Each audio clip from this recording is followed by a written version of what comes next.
Aujourd'hui, je vous emmène avec moi dans les ruelles en pavés et pittoresques de la cité médiévale de Bhaktapur en Népal. Découverte voyageuse, le Tihar Festival au Népal. En me promenant sur la place principale où se dressent de magnifiques temples pagodes aux toits superposés, je suis immédiatement frappée par une scène inhabituelle.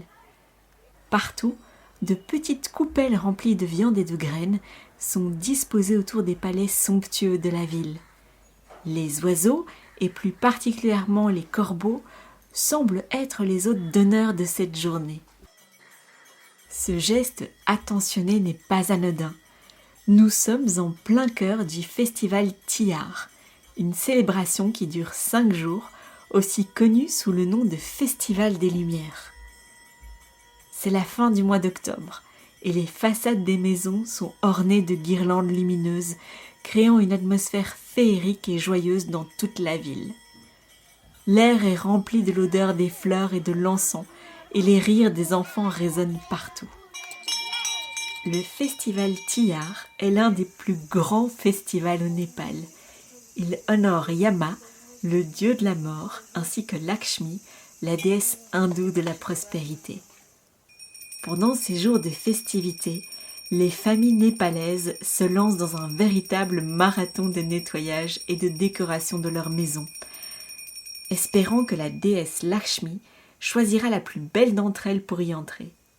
Les talents artistiques de chacun sont mis à l'épreuve pour attirer la déesse, afin qu'elle veille sur la famille pour l'année à venir. C'est un moment où la communauté se rassemble, chacun contribuant à la beauté collective de la ville. En me promenant dans les rues de Bhaktapur, je suis émerveillée par l'effervescence qui règne partout. Les rues sont décorées de motifs colorés, réalisés avec du riz, de la farine et des pigments naturels. Ces dessins, appelés rangoli, sont réalisés avec une précision et une beauté incroyables. Ils témoignent de l'art et de la dévotion des habitants. Le premier jour de Tihar, les corbeaux sont à l'honneur. Considérés comme les messagers de Yama, des offrandes leur sont faites pour apaiser le dieu de la mort. En observant les habitants déposer soigneusement de la nourriture pour les corbeaux, je ressens un profond respect pour cette tradition qui intègre même ces oiseaux en général peu aimés. Cette journée symbolise le début du festival et l'importance de la connexion entre les humains et la nature, ainsi que la reconnaissance de l'équilibre entre la vie et la mort. Le deuxième jour, je suis particulièrement touchée par la célébration dédiée aux chiens.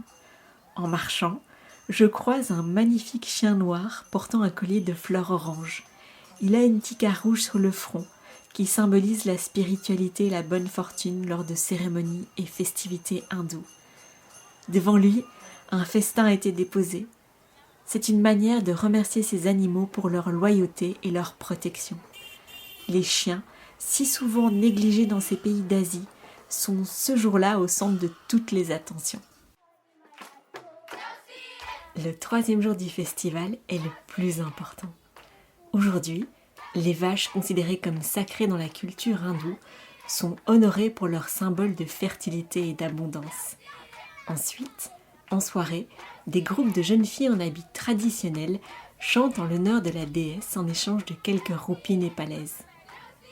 Les maisons sont décorées avec des lampes à l'huile, des bougies et des guirlandes lumineuses pour accueillir Lakshmi et inviter la richesse et la prospérité dans les foyers. Les habitants allument également des feux d'artifice pour rajouter à l'ambiance festive. Le quatrième jour, c'est au tour des bœufs. Les Népalais leur font des offrandes de nourriture comme des fruits et des grains, ainsi que des cérémonies rituelles pour exprimer leur gratitude. Cette pratique renforce le lien entre l'homme et l'animal et célèbre l'abondance agricole. Le cinquième et dernier jour de Tihar est dédié aux frères et aux sœurs. Un rituel spécial est accompli où les sœurs prient pour le bien-être de leurs frères et en retour, les frères promettent de protéger leurs sœurs. Ce moment de partage renforce les liens familiaux, Il est empreint d'émotion et de gratitude. J'observe avec une certaine émotion ces cérémonies familiales qui sont célébrées avec tant de respect et de tendresse.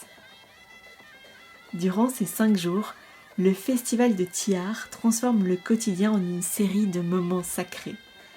Chaque jour du festival est une occasion de réflexion, de gratitude et de célébration et renforce les traditions familiales et communautaires tout en honorant des éléments importants de la nature et de la vie quotidienne. Au Népal, il est rare qu'un jour se passe sans une célébration, témoignant de la profonde spiritualité et de la culture riche de ce pays. Merci beaucoup pour ton écoute. On se donne rendez-vous jeudi prochain pour un nouvel épisode de Rencontres voyageuses. D'ici là, n'hésite pas à me suivre et à commenter les épisodes. Un grand merci à toi et à très vite.